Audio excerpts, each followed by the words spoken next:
runtii si aad iyo aad ah ayaan ugu faraxsanahay maantay inaan idinkala soo qayb galo munaasabadan looga hadlayo afka Soomaaliga. Afka Soomaaliga waxa waaye afka aan ku hadlayno waaye. Professor Jawari Karlasiyo waxa waaye 4 sano gudoomiyaha baarlamaanka noo ahaa. أنا مركز 8 سنين جوجي بارلمان كمركز زي إيمانه أفرنا إزاي قال جوجي لا يتوقع كسرين بارلمان كبري أفسر بالك عن كبرتي أما كان حد عن كبرتي عن ماشي فدي وحن كول ولا عيال كان مجالات كل شيء وأنا جو عن كمية سيدا نوجارسين لين أما نوجارسين له فرنتي horta af Soomaaliga waxa la afka hooyo leeyahay markaan iskuulka dhiganaynay suugaanta markaan la soo dhigo inta buuga soo qaad aan hooyo agteeda soo fariisay markaan gabayga soo akhriyo joojiyay dhigi jirtay wax loola jeedo ma taqaan markaasaan leeyahay waa qiyaasa sheeg wax loola jeedo waxa ila tahay sheega markaas ilaa sidaas maana sidaas loola jeedo waxaan idin xasuusinaa marka hooyaday wax ma qori jirin markaas hooyaday wax ma qorayn laakiin waxay aad u taqaanay gabayga iyo waxaan si u ratabayn aad u taqaan marka qaarkood gabayo kale oo kaas lamid ay ugu dari jirtay horta waxaan rabaa ciyaalka magaalada ku dhashay in miyiga la geeyo maxaa yeelay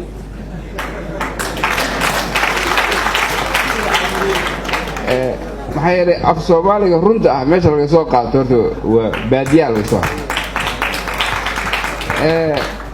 kuwaan hadda baraha bulshada maanta lama sheegin maaqa waxay akhristeen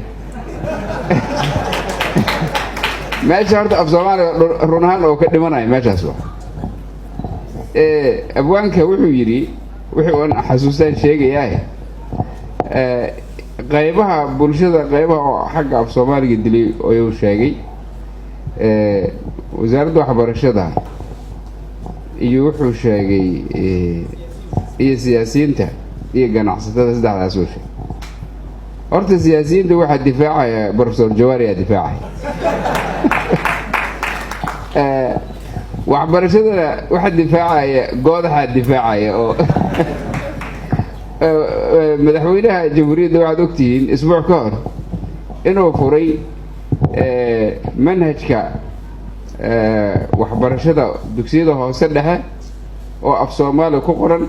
buugaag fara badan la qiimeeyay wad ogtihiin oo manhajka waxbarashada marka ma jirin goodax ka hor marka waa difaacay ma ogtahay waxbarashadu difaacay markaan saas leeyahay hadda ka hor iskuul madaxtooyada ka soo horjeedo aniga aan waxbarashada ku bilaabay ayaa hadda wasaaradda waxbarashada ayaa si ku meel gaar ugu shaqeynaysa anoo ciyaal shahaado u raadinaya maalin imaaday marka dhammaan xafiisyada hadda wallahi dhammaan xafiisyada waxay ku qoran yihiin English ay ku qornaayeen anoo aad u niyajabsanaa soo wasaaradda waxbarashada marka in isbedel fiican la soo gaaray waliba anaga waxaan dhahnaa af Soomaaliga Professor ka sheego waa baday uu yiri laakiin midka habaysan waa maxaa tiridooda maxaa tirida habaysan marka horta waqooyi inay ka timid oo ayaa mataqaanaa anaga aan rumaysana oo had marka dhageysanayo idaacadaha waqooyiga eraya oo muhiim ah nuxur badan aan ka kororsada markaas kelmada yani xafiisyada dhan ay ku qoran yihiin Englishka wasiirka iyo wasiir ku xigeenka wasaaradda iyo agaasimaha guud reer waqooyi ah markaas yani waxaan sheegayaa af Soomaaliga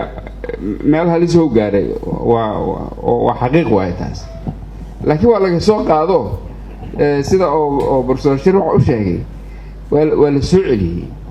inuu meel halis gaar waxa ka arkay balbaraha bulshada ciyaalku markay wax isu qorqoray adiga fiiri af Soomaaliga taqaanay biya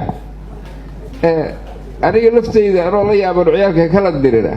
waxaan arkay ayagoo ay isaameeyaba oo sayna markaan dhahay zad qoraaya saaxiibo markaan qoraayana waxaan qorayaa s x iyo b aan qoraa marka waxaas la soo gaabeynaya dhibaatay keenayaan oo run ah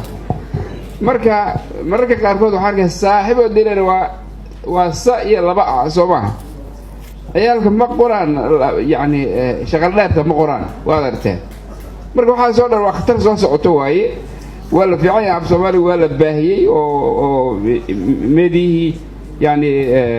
idaacadihii telefishinadii waa run waa laakiin waxaa ogaatiin halka wargeyso oo xidigta octoobar la dhihi jiray iyo halkii idaacadeed oo la dhihi jiray raadi muqdisho ayaa ka taya badan kulligood oo ka taya badnaa way nidaamsanaayeen marka waxaa kaloo la gaari karin yani xilligaas waa xilligii farta soomaaliga la qoray waa macnaha af soomaaliga la qoray dadka dhahan af soomaaliga ka hor waa lagu hadlaye waa la qoray waa run marka waxaa loo baahay marka af soomaali lama baranayn macnaha qoridiisaa la baranaya macnaha oo kasii hor maxaa ku hadlayna af soomaaliya la baranaya haddii loo kasii hor maxaa lagu hadlaya marka qabashadan munaasabadan mas-uuliyiinta hawshaan qaranka u qaabishana uga mahad celinaynaa maxaa yeelay yani aqoon isweydaarsiga ku saabsan afkeen oo maalin loo sameeya sidaan oo kale loo soo bandhigaa wax badan kordhinaysa aad iyo aad u mahadsantihiin arrintaas in mataqaanaa si oo abwaanku u sheegay loo sii dhaqan geliyo aad iyo aadaan mataqaanaa u taageersanahay af soomaaligii jawaari uu sheegay maantay oo xataa salaadii aniga duraan oo soo salaadaha abadkay ma maqal salaad oo wacays la dhahayana iyadana weligay maqle marka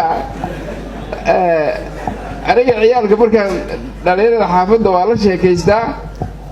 waxaan aad uga walwalaa meesha ay af soomaaliga ka joogaan iyo macnaha sida aniga inta aan aqaano farqiga u dhexeeyo yani waxaan isdhaha kuwaan ma dhowa walaa meeshaan laakiin markaan aan professor jawaari iyo professor cabdiraxmaan beyle markaa u imaado aniga lafteeda inaan meesha waxba ku heynaan markaas arka marka dhammaanteen aan dadaalna aad iyo aad u mahadsantihiin af soomaaligii waxa waaye waa la dadaalayaa laakiin nuxurkiisii macnihiisii shuruucdiisii wixii oo dhan aan sii dhimanaya marka hala soo celiyo aan ku hadalna aan qorno aan marka aan qorayno yaynaan ka wahsan oo soo gaabina aan saxno erayada la dib dhigtay oo professorku sheegana marka yani tan hala toosiyo wixii la dib dhigtana ha lagu soo daro intaasaan dhihi lahaa billahi tawfiiq assalamu calaykum waraxmatullahi